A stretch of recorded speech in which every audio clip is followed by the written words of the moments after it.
ભાવનગર મહાનગરપાલિકા હદમાં આવેલ ગુજરાત હાઉસિંગ બોર્ડમાં જર્જરિત ઇમારતો ખાલી કરવા મનપાએ નળ, ગટર અને લાઇટ કનેક્શન કાપતા 200 જેટલી મહિલાઓનું ડેલિગેશન કોર્પોરેશન રજૂઆત કરવા પહોંચ્યું હતું। ભાવનગર શહેરના આનંદનગર વિસ્તારમાં ગુજરાત હાઉસિંગ બોર્ડની અનેક વસાહતો આવેલી છે, જ્યારે મોટાભાગની વસાહતો જર્જરિત હોવાથી ગુજરાત હાઉસિંગ બોર્ડના એસ્ટેટ વિભાગ દ્વારા સર્વે કરી બિલ્ડિંગ રિનોવેશન કરવા અથવા ખાલી કરવા માટે નોટિસ આપવામાં આવી હતી। જો કે અહીંયા વસાહત કરતા લોકો ગરીબ અને મધ્યમ વર્ગના હોવાથી મોટા ખર્ચા કરી શકે તેમ નથી, ત્યારે નોટિસ મળવા છતાં ઘણા રહીશોએ મકાન ખાલી કર્યું નથી। ત્યારે ગુજરાત હાઉસિંગ બોર્ડ દ્વારા મકાન ખાલી કરવા માટે ભાવનગર મનપાને નળ, ગટર અને લાઇટ કનેક્શન કાપવા જણાવ્યું, જે અનુસંધાને મનપા દ્વારા કાર્યવાહી કરતા 200 જેટલી મહિલાઓનું ડેલિગેશન મનપા કમિશનરને રજૂઆત કરવા પહોંચ્યું હતું, જેમાં સમયગાળો માંગવામાં આવ્યો હતો। મહાનગરપાલિકા દ્વારા કામગીરી હાથ ધરવામાં આવી છે, જે અંતર્ગત શહેરમાં ઉતારી લેવા તેમજ ખાલી કરવા માટે મહાનગરપાલિકા દ્વારા નોટિસ આપવામાં આવી છે। ત્યારે અશ્વિન બોરના જૂના 3 માળિયા જે જર્જરિત હોય તેને ખાલી કરાવવા માટે મહાનગરપાલિકા દ્વારા 15 જેટલા કનેક્શન કાપી નાખવામાં આવ્યા છે। જ્યારે આજરોજ ડેલિગેશનની રજૂઆત કરતા કમિશનરે 10 દિવસનો સમય આપવામાં આવ્યો છે। જે બિલ્ડિંગ જર્જરિત ન હોય તેનો રિપોર્ટ હાઉસિંગ બોર્ડ દ્વારા આપવામાં આવશે તો તેના કનેક્શન પુનઃસ્થાપિત કરવામાં આવશે, અન્યથા આ બિલ્ડિંગના તમામ પ્રદર્શનો કાપવામાં આવશે। મારું નામ ઉદય બોરીસાગર છે, હું આનંદનગરથી આવું છું।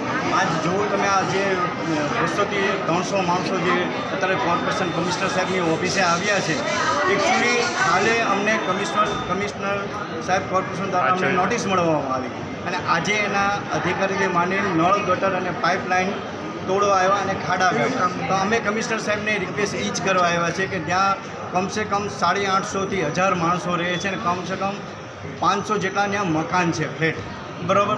તો હવે આ લોકો અત્યારે સાવ ગરીબ પરિસ્થિતિ છે, ઘરમાં ખાવાવાળા 5 જણા છે અને કમાવાવાળા 1 જણ છે।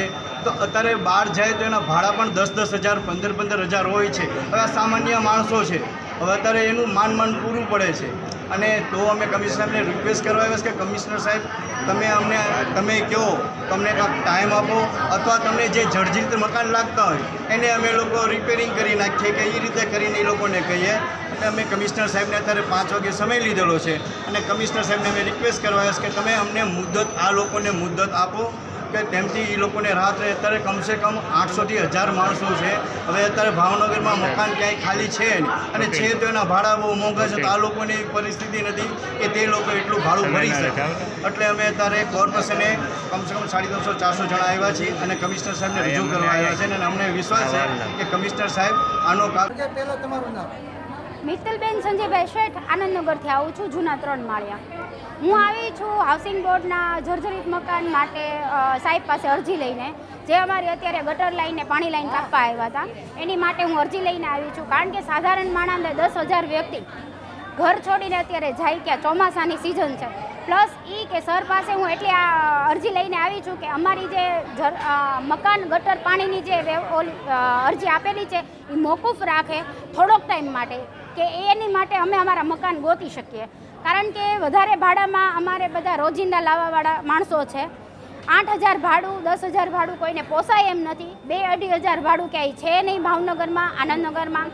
એટલે અત્યારે જો અમને ખાલી કરાવશે તો અમે ક્યાંય જઈ શકીએ એમ નથી। એટલે અમે એટલી જ આશા લઈને સાહેબ પાસે આવ્યા છીએ કે સાહેબ અમારી ગટર લાઈને પાણી લાઈને હમણાં અમને 2-3 મહિનાની મુદત આપે। અમે ચોમાસાની આશા રાખીએ છીએ કે ચોમાસું કાઢવા દે, પણ તમારા જે મકાનો છે એ પાડીને નવા ડેવલપમેન્ટ કરવા માટે હાઉસિંગ બોર્ડ તૈયાર થશે કે તમને કોઈ કિસ્સો? હાઉસિંગ બોર્ડે અમને કીધું હતું કે તમારું રીડેવલપમેન્ટ મકાનનું કરવામાં આવશે, પણ કોઈ એવી એમને તારીખ કે ડેટ કે એવું નથી આપ્યું કે કેટલા વર્ષ કેટલા કોણ ભોગવશે, તમે ભોગવશો? એવી અમારી પાસે કોઈ લખાણ કે અમારી પાસે કોઈ એવા એગ્રીમેન્ટ નથી કે કેટલો સમય પડ્યો રહેશે કે ક્યારે કન્સ્ટ્રક્શન ચાલુ થશે, એવી કોઈ અમારી પાસે એગ્રીમેન્ટ કર્યું નથી। એટલે પ્લસ અમારે સાહેબને અરજી જ કરવા આવ્યા છે કે અત્યારે અમારી ગટર લાઈને પાણી લાઈન મોકૂફ રાખ। Bureau report Janadesh news, Bhavnagar.